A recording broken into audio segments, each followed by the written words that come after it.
ओम नमः शिवाय मित्रों, हर हर महादेव। मैं पंडित दिवाकर वशिष्ठ और आज मैं आपको धन प्राप्त करने वाले एक ऐसे पौधे के बारे में बताने जा रहा हूं जो बड़ा ही दिव्य और चमत्कारिक पौधा है।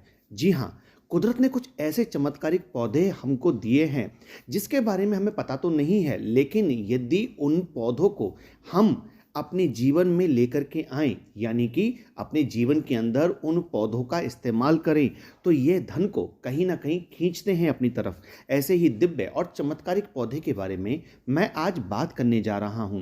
कहने को ये पौधा बहुत ही छोटा है, लेकिन तंत्र शास्त्र के अंदर इसका बहुत बड़ा महत्व है और कहीं ना कहीं ये धन को आकर्षित करने वाला पौधा कहा जाता है। तो आइए शुरू करते हैं और बताते हैं उस दिव्य और चमत्कारिक पौधे के बारे में आपको। जिस पौधे की हम बात करने जा रहे हैं उस पौधे का नाम है सहदेई का पौधा। जी हाँ, सहदेई। आमतौर पर गांव के अंदर अथवा खेत इत्यादि में ये पौधा बड़ी ही आसानी से देखने को मिल जाता है, लेकिन हम इसको एक नॉर्मल प्रकार की घास इत्यादि समझ करके यूं ही छोड़ देते हैं, लेकिन तंत्र शास्त्र में इसका प्रयोग बहुत बढ़ चढ़ के है। तो मैं आपको बताऊंगा इस दिव्य चमत्कारिक पौधे के हर एक गुण के बारे में। दोस्तों, सहदेई के पौधे का प्रयोग जो है आपको जो करना है उसको बहुत अच्छे से डीपली समझ लीजिए और फिर इसके उपाय को कीजिए। 100% आपके जीवन के अंदर खुशहाली, धन, वैभव सब कुछ आएगा और ये वशीकरण इत्यादि में भी बहुत ज़्यादा प्रयोग किया जाता है। सहदेई का पौधा रवि पुख्य नक्षत्र में अथवा पूर्णिमा के दिन या फिर अमावस्या जैसी तिथि पर आपको लेकर के आना है अपने घर के अंदर। लेकिन जिस दिन भी आपको लाना है उससे एक दिन पूर्व आप सहदेई के पौधे को निमंत्रण दे करके आएं, यानी कि उसको न्योता दे करके आएं कि कल मैं अपनी ज़रूरत के लिए आपको ले जाऊंगा। और इसके लिए आप थोड़ा सा जल चढ़ा के आएं, थोड़े से चावल वहाँ चढ़ा करके आएं और निमंत्रण दे करके आएं कि कल मैं आपको ले जाऊंगा। फिर अगले दिन प्रातः काल आप जाइए और जा करके पौधे को जो है स्नान कराइए जल से और उसके बाद धीरे से पौधे को उखाड़ लीजिए। जी हाँ, उखाड़ लीजिए, अपने घर पर ही लेकर के आ जाइए। घर में ला करके आप पंचामृत से स्नान कराइए विधिवत और रोली चावल इत्यादि से पूजन करिए उस पौधे का। बस इतना आपको करना है। उसके बाद देखिए आप इसका किस किस प्रकार से उपयोग कर सकते हैं। देखिए, सहदेई के पौधे की सिद्धि करने के लिए आपने क्या करना है कि आपने इस तरह से उसका पूजन कर लेना है। उसके बाद इस पौधे की जड़ को लाल रेशमी चमकदार कपड़े में लपेट कर यदि आप तिजोरी में रखते हैं तो धन की कमी नहीं रहेगी, धन को खींचेगा ये अपनी ओर। जी, धन के लिए बहुत विशेष कहा जाता है। इसकी जड़ को फिर आप पंचामृत स्नान इत्यादि से स्नान कराने के बाद तिजोरी में रख दीजिए। इसके अलावा रसोई घर या अनाज भंडार घर में यदि सहदेई की जड़ को शुद्ध स्थान पर आप रख देंगे तो कभी भी आपके घर में अन्न की कमी नहीं रहेगी।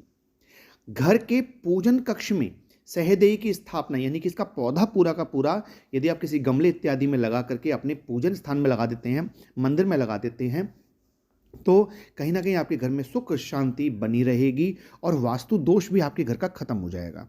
इसके साथ साथ किसी का कोर्ट कचहरी चल रहा हो, बहुत समय से जो है आपका जो है कोर्ट कचहरी में कहीं ना कहीं मुकदमेबाजी में आपको जीत नहीं मिल रही है, तो आपको ये करना है कि आपको सहदेई की ये जो जड़ है इसको अपने दाहिने हाथ में बांध लीजिए। और बांधना नहीं चाहते हैं तो आप जेब में रख करके इसको लेकर के जाइए, तो आपको जो है कहीं ना कहीं आपके केस में कोर्ट कचहरी में सफलता प्राप्त होगी, आप विजयी हो जाएंगे। सहदेई के पंचांग, यानी कि सहदेई की 5 चीज़ें, जैसे कि फूल हो गया, पत्ती हो गई, टहनी हो गई, जड़ हो गई, इस प्रकार से इसकी 5 चीज़ों का चूर्ण बना लीजिए और गंगा जल में मिला करके आप इसका तिलक करेंगे तो ये सभी को आकर्षित करने वाला होगा। यानी कि जितने भी लोग आपसे मिलेंगे सब आपसे आकर्षित होंगे, वशीभूत होंगे। सहदेई के पंचांग का चूर्ण यदि जीवा पर, यानी कि आप जवान पर चाटते भी हैं तो वाक सिद्धि होती है। आप जो बोलते हैं वो कहीं ना कहीं सिद्ध होने लगता है और लोग आपको सुनने लगते हैं। इस पौधे की जड़ से बना काजल लगाकर जिसके सामने भी जाएंगे वह आपकी तरफ आकर्षित हो जाएगा। दोस्तों, सहदेई के पौधे को छाया में सुखाकर उसका यदि आप चूर्ण बना करके पान में डालकर किसी को भी खिला दोगे तो वह आपके वशीकरण में आपके पास में बंध जाएगा। सहदेई की जड़ का तिलक लगाने से जो शत्रु हैं वह भी मित्र बन जाएंगे। देखिए कितने सारे प्रयोग हैं इसके, एक और बताता हूँ। सहदेई की जड़ को दाहिने बाहां पर बांधने से सब प्रकार के रोग दूर हो जाते हैं। तो मित्रों, सहदेई का ये जो पौधा है ये बड़ा ही दिव्य एवं चमत्कारिक पौधा है। इस पौधे को आप अपने घर लेके आइए, जैसे मैंने बताया विधि विधान से इसका पूजन करके आप इसके प्रयोगों को कीजिए और लाभ लीजिए।